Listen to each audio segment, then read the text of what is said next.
What up, this is Rama Screen covering movies, TV, and entertainment, and here's my review of Tomb Raider. Let's rock this. This Tomb Raider reboot movie starring Alicia Vikander as the new Lara Croft has finally broken the eternal curse of video game-based movies. Tomb Raider is pulse-pounding, spectacular, and thrilling, and action-packed with some of the most intense, exhilarating, and impressively shot stunt sequences that I've ever seen. Wonder Woman is cool and all, but Alicia Vikander's Lara Croft gives a new face to non-superpowered badass female action heroines out there. This is a game-based movie done right.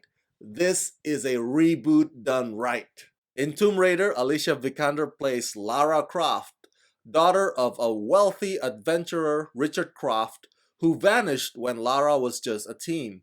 Now a young woman, Lara works as a bike courier and still refuses to take over her father's company even though everybody thinks he's long gone and probably dead. She comes across a revelation as to what her father was doing that prompted him to leave her. Going against his final wishes, she embarks on a journey to solve the mystery of his death, a search that leads her to the fabled tomb on a mythical island that puts her skills and determination to the test. I know what you're thinking. So how does this new take stand up to the previous two versions starring Angelina Jolie? And the simple answer is, this new take is way better.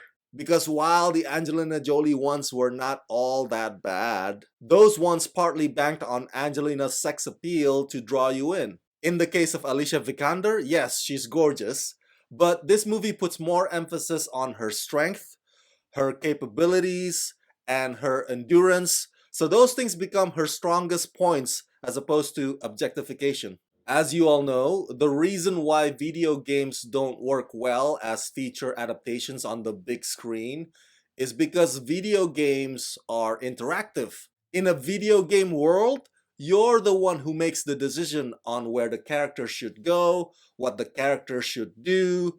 You even get to control their fate and how they respond to things. Whereas movies only work one way. Whatever the filmmaker's vision of that game, then that is what you just have to sit through and watch. So how does this Tomb Raider movie manage to break that curse? By highlighting what attracted gamers to the 2013 and the 2015 Tomb Raider reboot video games. And that is putting Lara Croft up against incredible obstacles, which then force her to use what I said earlier, her strength, her capabilities, and most importantly, her endurance. If it's not the bad guys with their machine guns, it's the puzzles. If it's not the puzzles, it's the environment or the elements around her. Obstacles after obstacles after obstacles. That is what this movie highlights. So even though you, the audience, cannot engage the way gamers interact, Tomb Raider successfully keeps you on the edge of your seat and frequently makes you hold your breath whenever Lara Croft attempts to conquer an insurmountable situation. So what do I think of Oscar winner Alicia Vikander's performance as Lara Croft? I think she's fantastic. She is perfect in this role, not only by appearance, but she really embodies it and goes the distance for it. The physical training that she put into the preparation really shows, really comes across on the screen, like literally. She even does grappling and MMA moves like a pro. Alicia Vikander is strong, she's fierce, she understands that Lara Croft is stubborn. Once she makes up her mind, she goes after it, everything else be damned. And Alicia can also appear vulnerable when needed. The story gives just the right amount to drive her throughout the entire film. The supporting characters pull their weight, and they're there to make sure that she's the one that ultimately shines at the end. I've been a big fan of Walton Goggins since The Shield and Justified series, so him playing the villain in this one is just a no-brainer. Goggins' character may not have much of a backstory, but it's just enough for him to run with his intimidation and desperation. I'm not familiar with Norwegian director Roar Othog. I hope I pronounced that name correctly. But clearly, judging from this film, he has a full grasp of the Tomb Raider video game franchise to know how to appeal to the fans of the video games and to the fans of the character.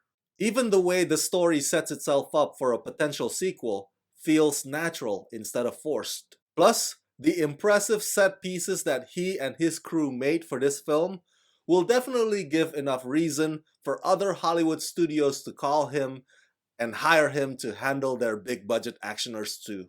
Overall, Tomb Raider is a total success, a hell of a ride, and this is why we go to the movies. That's it. That's my review of Tomb Raider. Share your thoughts in the comment section below and share this video with all your friends on the YouTubeverse and subscribe to my channel. This video is made possible thanks to your support on Patreon, so go to patreon.com/ramascreen, sign up there today, and become my patrons. Let's rock this.